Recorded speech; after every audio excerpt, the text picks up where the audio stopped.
Je commence par remercier nos intervenants. Merci beaucoup de votre temps précieux. Merci en particulier, vous me le permettrez, à notre secrétaire général adjoint de l'OTAN, Jamie Shea, pour 3 raisons. Premièrement, par rapport à la dynamique en France et en Bretagne en particulier, votre présence ce matin était et elle reste très importante pour nous, vraiment, je pèse mes mots. Deuxièmement, la France a réintégré le commandement de l'OTAN ces dernières années et j'ai milité toujours en ce sens, donc je suis heureux de saluer le secrétaire général d'une organisation pour laquelle j'ai milité très jeune. Et troisièmement, c'est une manière de vous passer un message, on en a échangé quelques mots. Nous sommes préoccupés par le Brexit et ses conséquences. Je passe sur les positions des uns et des autres. En tout cas, c'est une manière de vous dire, vous qui êtes britannique, londonien, combien nous sommes attachés, vous le savez, mais je profite de cette tribune pour le dire. Jean-Yves Le Drian vous le dit très régulièrement, pas plus tard que la semaine dernière à Bruxelles, combien nous sommes attachés, combien la France est attachée à la relation avec la Grande-Bretagne, en particulier sur les questions de défense, et notamment au travers du traité de Lancaster House. Dès qu'on peut avoir un dirigeant britannique à nos côtés sur ces questions-là dans la période, Michael Fallon était avec nous à l'université d'été de la Défense, à Polytechnique en cette rentrée. Dès qu'on peut avoir un dirigeant avec nous, d'abord on l'accueille chaleureusement parce qu'on est des gens conviviaux, surtout en Bretagne, mais surtout parce que c'est une manière de réaffirmer la relation stratégique entre nos deux pays, et c'est un élément de la dynamique à l'OTAN. Pardon d'avoir été un peu long sur ce sujet, mais c'est pour nous vraiment précieux. Un grand merci pour votre présence. Un merci particulier à notre directrice de la DGA, chère madame, je m'excuse. J'ai oublié de mentionner tout à l'heure votre fonction. La réparation est faite, je l'espère, et je salue votre travail parce que je mesure le dynamisme de la DGAMI par des ramifications diverses et variées avec vos équipes très régulièrement. Vous dire 3 choses en préambule, très directes et très synthétiques. La France est en guerre. Si la France est en guerre, elle est une cible. Si elle est une cible, c'est parce qu'elle est confrontée à une diversité de menaces, et on a bien compris ce matin que la cybermenace est une menace particulière, significative, qui monte en puissance. C'est une évidence de le dire entre nous. Mais disons-le de manière calme, sereine et positive, mais disons-le à nos concitoyens. Deuxièmement, par rapport au contexte, nous sommes confrontés à ce qu'on appelle le retour des puissances. La Chine en est une, la Russie en est une, et vous avez constaté comme moi ces dernières semaines au large de la Bretagne la présence de bombardiers stratégiques russes, la présence significative de sous-marins russes, et vous imaginez que les dynamiques qui concernent tel ou tel pays ne s'arrêteront pas là. Le sujet cyber en est un. Troisième remarque en préambule, pour la France, le cap est fixé. Et nous l'avons très largement évoqué ce matin, avec Guillaume Poupard en particulier. C'est le choix de la résilience. C'est le choix de la complémentarité entre le volet défensif et le volet offensif. C'est la capacité de la France à assumer ses relations diplomatiques qui, par nature, considèrent tel ou tel pays comme partenaire, j'ai cité des noms de pays tout à l'heure, et en même temps comme des adversaires. Et la cyber est un champ de bataille, un nouveau milieu, comme on dit au sein de nos armées, on l'a évoqué ce matin. Ces 3 remarques étant posées, permettez-moi de vous livrer quelques réflexions sur ce qu'on pourrait qualifier, me semble-t-il, de numérisation globale. Numérisation de la guerre, numérisation de l'entreprise et numérisation du citoyen. Numérisation de la guerre, c'est un sujet quotidien avec nos militaires que je salue, un clin d'œil particulier à Francis Chanson, qui ne m'a pas échappé, même s'il est discret là-bas. Nos militaires appellent cela la numérisation du champ de bataille, et si je dois faire simple, nous passons de plus en plus, dans nos discussions pour préparer les prochaines lois de programmation militaire, à une réflexion de plateforme, avions, bateaux, voitures, à une réflexion de système. Les plateformes ne deviennent que des supports pour les systèmes de communication ou les systèmes d'armement. C'est pour nous une préoccupation positive, mais c'est aussi une préoccupation négative, si je puis dire, en tout cas En menant ce chantier de la numérisation du champ de bataille, nous avons conscience des atouts potentiels pour la France, mais en même temps, nous traitons d'ores et déjà les vulnérabilités potentielles. Et puisqu'on est en Bretagne et que Bernard Pouliquen et les acteurs du pôle Bretagne sont présents, on en a déjà parlé avec Bernard, donc je prêche un convaincu, mais je me permets pour une fois de faire part de nos confidences à cette Assemblée. Nous avons un beau sujet devant nous, c'est la capacité du pôle Bretagne, parmi d'autres acteurs en France bien sûr, à concilier la cybersécurité et le maritime. Ça vaut pour le volet civil, ça vaut pour le volet militaire, ça vaut pour la marine marchande, ça vaut pour les navires à passagers, ça vaut pour nos navires militaires sur le risque potentiel de prise de commande à distance, et Jean-Michel Orozco l'a évoqué pour des CNES, mais plus globalement pour les entreprises concernées. Quand on met en résonance le fait que vous ayez l'école navale comme partenaire, que l'interarmée soit particulièrement motrice ici en Bretagne, que par ailleurs on ait la Brittany Ferries en Bretagne, que par ailleurs le pilier qui constitue la lutte contre le terrorisme maritime, à savoir la force des fusiliers et commandos marines, se situe à Lorient, c'est en Bretagne. Nous avons aujourd'hui les acteurs qui permettent déjà, mais qui permettront demain de bâtir cet écosystème cybersécurité, cyberdéfense et maritime. Et derrière, on voit bien ce qu'on peut en tirer comme bienfait, à la fois pour la région, mais pour la France et sa capacité de protection. Ça, c'est la numérisation de la guerre numérique, comme on veut, mais en tout cas, c'est une réalité pour nous.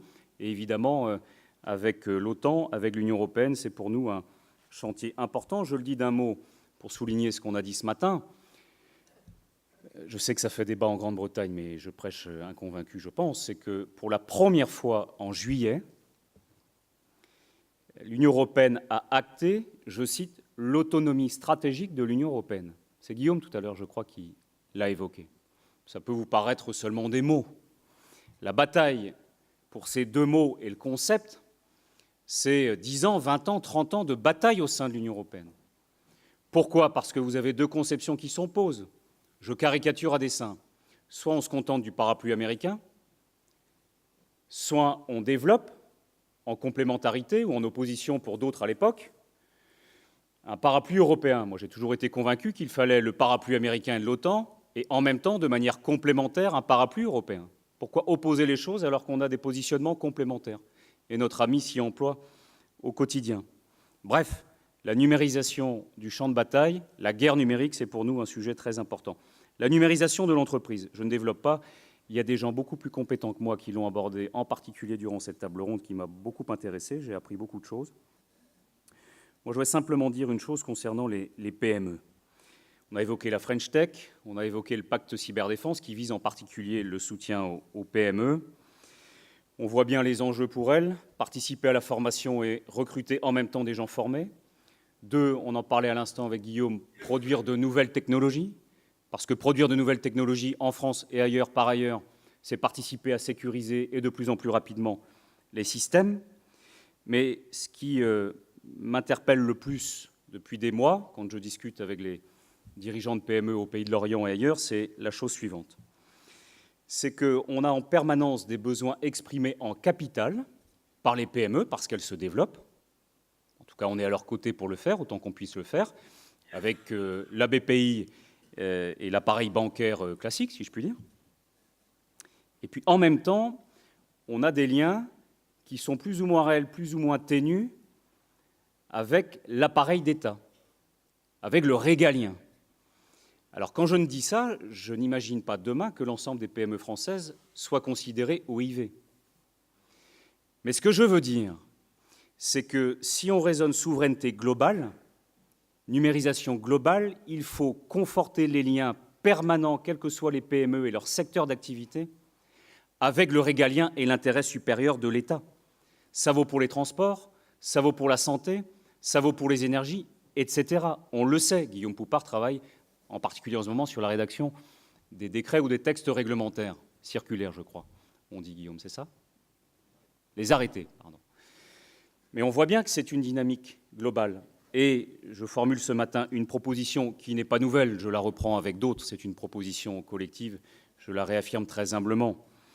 Je pense que le moment est venu, si on pense à l'après-pacte PME Défense, et plus globalement à l'ensemble des ministères, ministère de l'Intérieur, ministère Bercy, etc., je pense qu'il faut qu'on façonne de nouveaux outils ou un nouvel outil régalien, une forme de fonds d'investissement stratégique au singulier ou au pluriel, pour des prises de participation en capital dans les PME françaises et en particulier dans la cyber. Pourquoi je dis ça? Ce besoin existe. Et deuxièmement, je vois de plus en plus de dirigeants de PME venir nous voir, venir me voir en disant « Gwendal, nous avons des fonds d'investissement anglo-saxons, des fonds d'investissement chinois, etc., qui veulent prendre participation au sein de nos entreprises sur des sujets potentiellement régaliens, si ce n'est aujourd'hui, peut-être demain, en tout cas sensibles. Comment on fait ?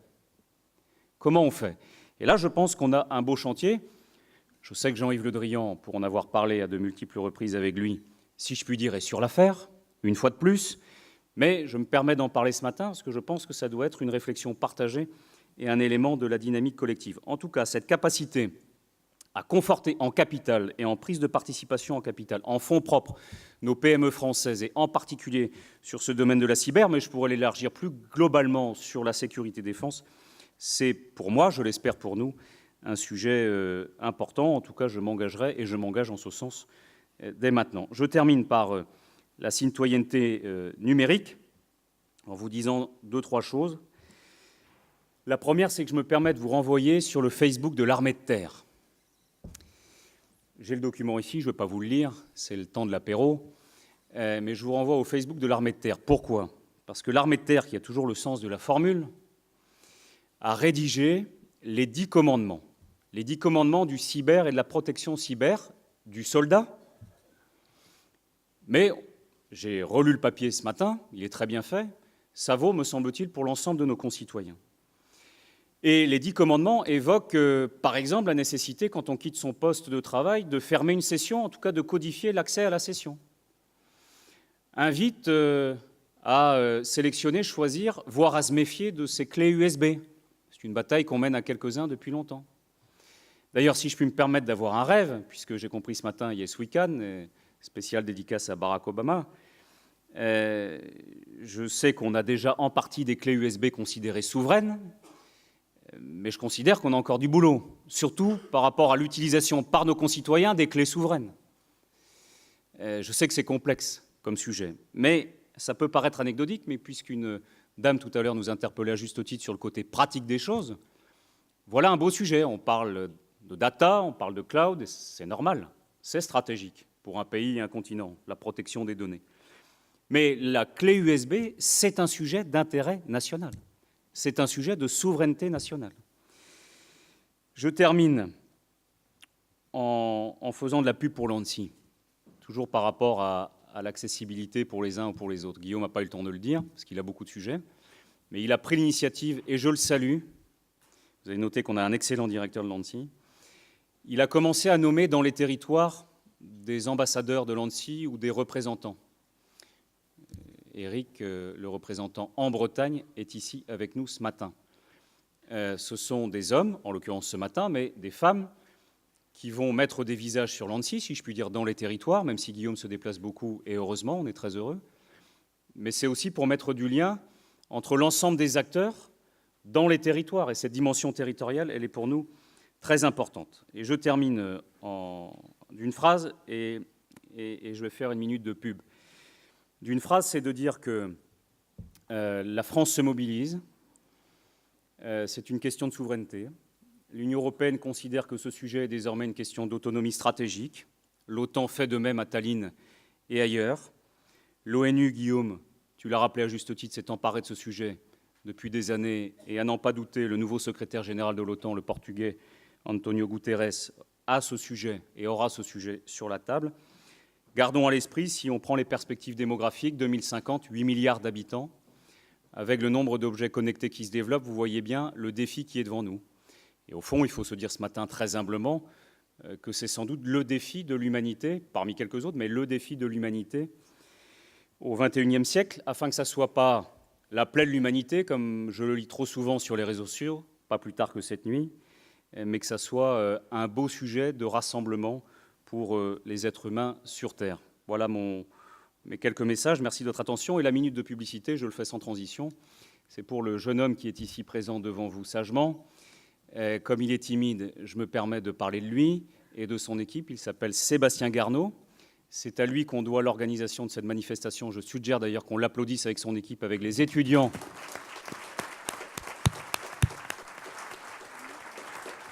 Avec les étudiants qui lui ont donné un coup de main tout à l'heure. Sébastien Garnaud est un patron d'entreprise. Il a un cabinet de relations publiques et il a fait le choix entrepreneurial et familial de quitter Paris pour la Bretagne. D'abord, on dit Déguémermat, ici, en Bretagne, on lui dit bienvenue. Et puis surtout, je me permets de recommander, comme il y a un paquet de patrons d'entreprises ici et de collectivités locales, que c'est vraiment un type excellent en termes de relations publiques. Je vous le recommande chaleureusement. Voilà, merci de votre attention. Vive la Bretagne et comme dirait Jean-Yves Le Drian, vive la République et vive la France.